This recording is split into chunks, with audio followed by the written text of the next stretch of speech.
समाज की तरफ से आए हैं किसानों के समर्थन में।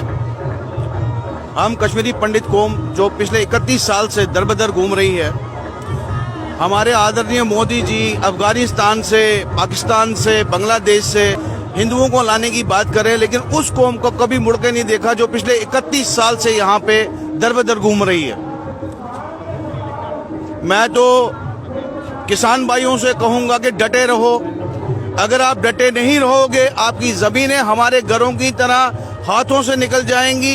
जैसे हम आज दर बदर खज्जल घूम रहे हैं, कल को आपके बच्चे खज्जल घूमेंगे। बिल्कुल मत घबराना, पूरा हिंदुस्तान आपके साथ है। हिंदुस्तान का बच्चा बच्चा, कश्मीरी समाज, कश्मीरी हिंदू, कश्मीरी मुसलमान, कश्मीरी सिख सर आपके साथ है। जम्मू के डोगरे सब आपके साथ है। आप बिल्कुल मत घबराओ, डटे रहो। दिखा दो, आपने पूरे वर्ल्ड को दिखा दिया है कि प्रदर्शन कैसे किया जाता है। शांतिपूर्वक प्रदर्शन जो आपने दिखाया है, पूरा भारतवर्ष आप पे नतमस्तक है। जो गुरुओं ने हमारे कश्मीरी पंडित कौम के लिए कुर्बानी दी है। आज शहीदी दिवस है। आज हम जो यहाँ पे किसान भी शहीद हुए, 45 किसान शहीद हुए हैं, हम उनको और गुरुओं को श्रद्धांजलि अर्पित करने के लिए आए हैं। यहाँ पे हम उनको दंडवत प्रणाम करते हैं, शत शत नमन करते हैं जिन बुजुर्गों ने यहाँ अपनी जान गंवाई है। सोनिहार, सत श्री अकाल। मोदी जी अब तक लगातार गिराते रहे कि हम कश्मीरी पंडितों के लिए, तमाम लोगों के लिए हम कर रहे हैं। कश्मीर में 370 हटाया, राम मंदिर बनवाया, तमाम चीजों का जिक्र। भैया कहा जाता है होनहार बिरवा के होत चिकने पात। जब मोदी जी आए, सबसे पहले नोटबंदी लेके आए, उसके बाद जीएसटी लेके आए, उसके बाद जितने भी उन्होंने कार्यक्रम करे हैं, कोई भी काम आज तक कुछ तरक्की लेके देश के लिए आया नहीं। आज की डेट में यूथ दर बदर घूम रहा, पढ़ा लिखा यूथ बेकार घूम रहा है। वो कहते हैं ना, वो आजकल वो कौवे मोती चुन रहे हैं। जो अनपढ़ है वो राज कर रहे हैं, जो पढ़े लिखे हैं वो चाकरी कर रहे हैं, और उनको चाकरी भी नहीं मिल रही है। लोगों की तनख्वाह जो है 60% कट गई। जो टॉप लेयर के एम्प्लॉय थी वो सब निकाल दिए गए हैं। लेकिन देश को देखने की जब उनको फुर्सत मिले तब तो देखेंगे। अडानी अंबानी या बाकी जो उनके रईस मित्र हैं, उनके चुंगल से बाहर निकले तब तो उनको नीचे नजर पड़ेगी। जिस बैकग्राउंड से मोदी जी आए थे, जैसे उन्होंने कहा था, मेरी जो माँ है उन्होंने लोगों के घरों में बर्तन मांज के हमें पाला पोसा। हमें ये यकीन था कि वो जो नीचे के तबका है उनके लिए कुछ अच्छा करेंगे, लेकिन कुछ उन्होंने नहीं किया नीचे के तबके के लिए। दरअसल जो नीचे के तबके से निकल के तरक्की करता है, उनको सबसे ज्यादा नफरत नीचे के तबके के साथ होती है। क्यों? जैसे ऊंचाई पे जाता है वो नीचे उस क्लस्टर को देखना नहीं चाहता है। वरना इतने बिहारी लोग, बिहारी औरतों का प्रसव रास्तों पे नहीं होता।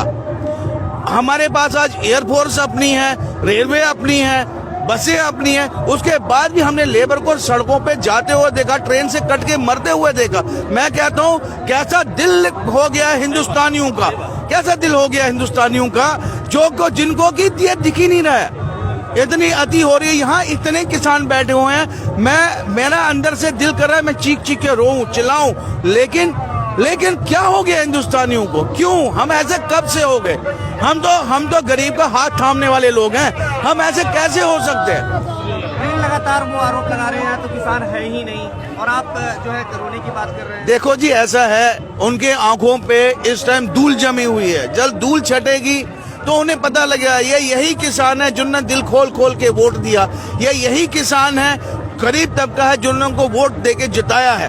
और इनको ये नहीं पता है 2024 ज्यादा दूर नहीं है, 2024 आने में ज्यादा टाइम नहीं लगेगा। उस टाइम इन्हीं किसानों के आगे हाथ जोड़ के खड़े हैं। ये ईवीएम कब तक साथ देगा? ये ईवीएम ज्यादा देर तक साथ नहीं देगा। सबसे बड़ी आवाज जनता की आवाज होती है, उनको ये याद रखना चाहिए। कहाँ से आए आप? जी, मैं वैसे तो कश्मीर से बिलोंग करता हूँ, आजकल मैं दिल्ली में रहता हूँ। तो कश्मीरी पंडितों का क्या समस्या है जो यहाँ पर किसानों से जोड़ता है आप लोगों को? सर, हमने अपनी जमीनें खोई, हमने अपने घर खोए, हमने अपने आशियाने खोए, हमने अपनी जमीनें खोई, हमने अपनी खेती खोई। भैया हम सिर्फ इतना कहना चाह रहे हैं, जैसे 30 साल से हमें लॉलीपॉप मिल रहा है ना, आपको ना मिल जाए। हम तो एकजुट नहीं थे, हमारा संगठन कोई बहुत बड़ा नहीं था, मगर हमारी सिख कम्युनिटी पूरी दुनिया में मशहूर है। ठीक है ना, इतिहास रचते हैं ये। तो आप पीछे मत हटना, हम तो नहीं कर पाए, 31 साल हो गए। ठीक नहीं, हमारे कंधे पे पूरी दुनिया में बंदूक चलाई गई कि कश्मीरी पंडितों को सताया जा रहा। भैया हम कह रहे हैं हम पंडित हैं, हमें किसी ने नहीं सताया जितना हमें गवर्नमेंट ने सताया। इससे ज्यादा किसी ने नहीं हमें सताया। तो मोदी सरकार में ज्यादा ये चीजें देखने को मिली, आपको लगता है? हमें देखो जी, हमें उम्मीद थी, मैंने खुद वोट डाला था मोदी सरकार को, मगर वो होता है ना कि चिराग तले अंधेरा, वो मिल गया जी हमें। हमें तसल्ली हो गई, जो चल रहा था शायद पहले बहुत बेहतर चल रहा था। भैया ऐसा है, मैं किसान भाइयों को खाली इतना कहूंगा कि डटे रहो, अड़े रहो, अड़े रहो, डटे रहो। आपका ये जो शांतिपूर्वक प्रदर्शन है, ये शांतिपूर्वक रखो। गांधी जी ने हमें एक शिक्षा दी कि अहिंसा में बहुत बल है, अहिंसा में बहुत बल है। अगर वो अहिंसा के नाम पे अंग्रेजों को यहाँ से भगा सकते हैं, और आपको तो गुरुओं का आशीर्वाद है यार, आपके ऊपर तो गुरुओं का पूरा पूरा आशीर्वाद है। आपने इस कदम को कभी पीछे मत हटाना, किसी लोभ में मत आना, किसी लालच में मत आना। मैं सभी नेताओं से गुजारिश करूंगा, बिकना मत, अपना ईमान मत बेचना, अपना जमीर मत बेचना, इन किसानों को मत बेचना जो किसान आज आपके साथ खड़े हैं। मन की बात भी किया है आज प्रधानमंत्री जी। अरे प्रधानमंत्री जी की मन की बात, वो तो मन की बात करते हैं, कभी दिल बड़ा करके मन की बात यहाँ के सुने तो सही किसानों से, तो माने ना ये पंच प्रधान हैं, ये किसानों का भला चाहते हैं, आम जनता का भला चाहते हैं। आए तो सही सामने, यहाँ पे आए ना, यहाँ देखे किसानों की दुर्दशा। क्या ये लोग पागल है? क्या इनके घर बार नहीं है? भैया चिड़िया के लिए पेड़ के ऊपर बनाया हुआ घोंसला ही बहुत होता है। ये अपना घर बार छोड़ के यहाँ बैठे हुए, अपने बच्चों को 45 शहीद हो गए यहाँ पे, क्या उनको ये दिखता नहीं? 2 अल्फाज उनके लिए कंडोलेंस के नहीं निकले? क्या ऐसी अपेक्षा करेंगे हम ऐसे प्रधानमंत्री से? देखिए बात ये है, ये किसानों के ये कह रहे हैं कि हम काले कानून वापस नहीं देंगे। कम से कम किसान को ये तो समझाएं कि हम क्यों नहीं लेंगे, उसके पीछे कारण क्या है। इनकी बड़े बड़े कॉरपोरेट को इनके वादे हो चुके हैं, अब ये उनसे भागना नहीं चाहते, किसानों से भागना चाहते हैं, किसानों को खत्म करना चाहते हैं, खेती को। और मैं तो ये कहूँगा कि जब इतिहास लिखा जाता है, लिखा जाएगा।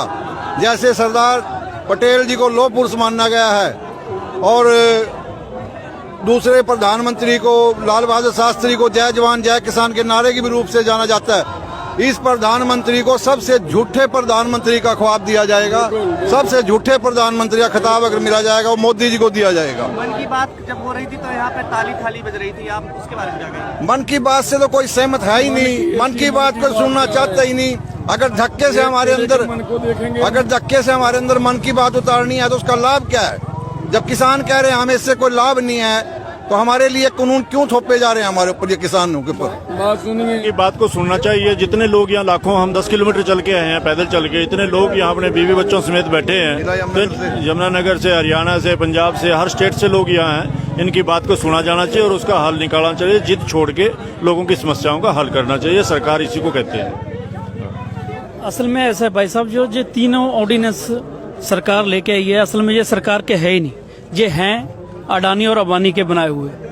प्रधानमंत्री उसको वापस ले ही नहीं सकते, क्योंकि अगर वो लेते हैं तो पीछे उसके कान खींचेंगे जो उसके पीछे आका बैठे हैं, जिन्होंने इसको बनाया है, इसीलिए ये वापस नहीं लेगा। लेकिन आगे किसान खड़े हैं, पीछे अडानी अंबानी खड़े, ये बीच में फंस चुका है इस कदर।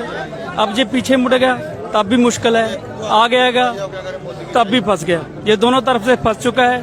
ये बिल्कुल नकारा और जुमलेबाज प्रधानमंत्री है, लॉलीपॉप देता रहता है, झूठ हमेशा बोलता रहता है, अनपढ़ ये है, इसको कोई एजुकेटेड नहीं है, ये सब झूठी डिग्री है इसकी। और ये ऑर्डिनेंस लेके धीरे धीरे मंडियां खत्म, जिंदाबाद जिंदाबाद। ये तीनों ऑर्डिनेंस लेके किसानों की जमीन हड़पने चाहते हैं, और कुछ नहीं है इन बिलों में, कोई किसानों का लाभ नहीं है इसमें, सब नुकसान है। इसीलिए ये किसान यहाँ पे इकट्ठा हुए हैं, हम पंजाब से आए हुए हैं, और ये वापस करा के ही जाएंगे। खबरों में बने रहने के लिए फोरम 4 को सब्सक्राइब करें और नोटिफिकेशन पाने के लिए बेल आइकन दबाएं।